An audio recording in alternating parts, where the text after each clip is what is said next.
Well, there's been a strong show of support at the summit for Ukraine, with NATO nations providing new strategic air defence systems. I wanted to ask you if you think that's enough, particularly given the horrendous attack on the Children's Hospital in Kiev just a few days ago. Look, whatever is provided is never enough, in the sense that Ukraine is fighting for its very existence. Russia is not interested in peace in Ukraine. It wants Ukraine in pieces. It basically wants the complete destruction of Ukraine and the annihilation of the Ukrainian state. So whatever we give Ukraine, we need to give more. And although we're giving them advanced air defense capabilities, probably isn't sufficient in a military sense to be able to counter everything that Russia can throw at Ukraine. And I think that after that attack on the Children's Hospital, there should be some discussion within NATO as to what it can do beyond simply providing weapon systems.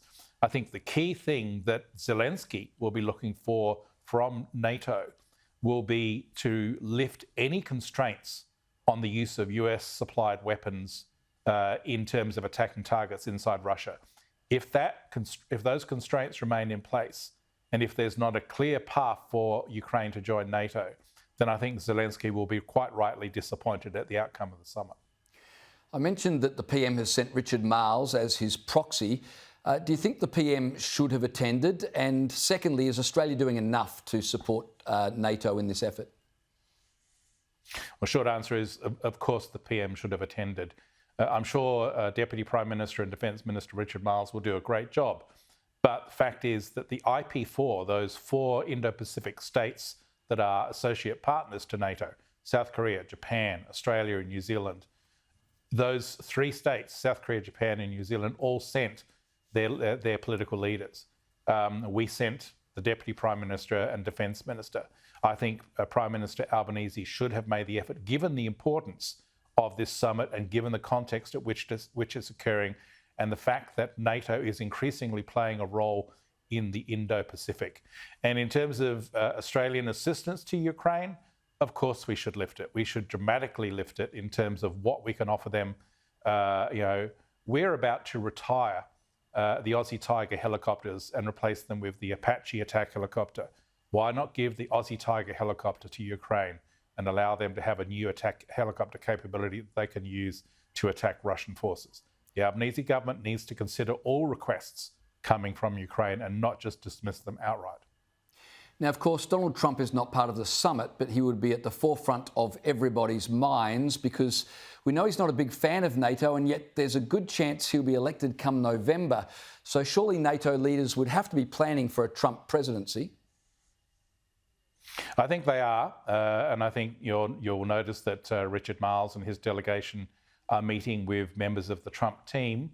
I think that's entirely appropriate. I think that after the disastrous performance of President Biden in the CNN debate, the chances of a Biden victory in November are very slim indeed. So therefore, NATO as an alliance needs to prepare for a second Trump administration. Trump will put intense pressure on NATO to lift its game in terms of defence spending and contributions to European security, and I think Europe should do this.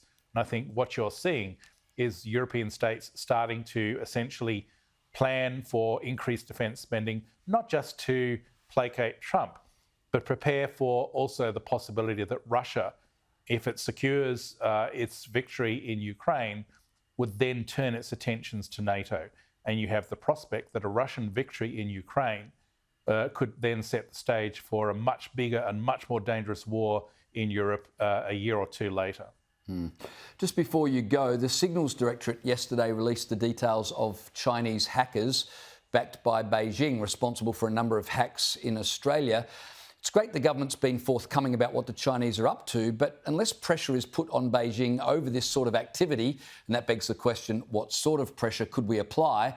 But what's the point of releasing this information if that's all it is, just releasing the information?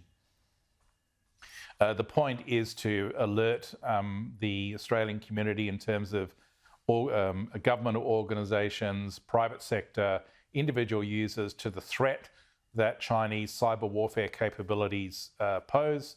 This was a group called APT-40 that was operating on behalf of the Chinese government. So this was essentially a Chinese government cyber warfare attack on Australia. And I think that the Australian Signals Directorate did the right thing by highlighting this attack, by making it clear to the Australian public what is going on. And you're right, obviously we ideally would like to put pressure on China to get them to cease and desist, but we have to accept the fact that China is never going to cease and desist. So the best thing we can do is defend against these sorts of attacks. The only way we can do that is to shine a spotlight on Chinese activities and defend against them. Malcolm Davis, appreciate your time this evening.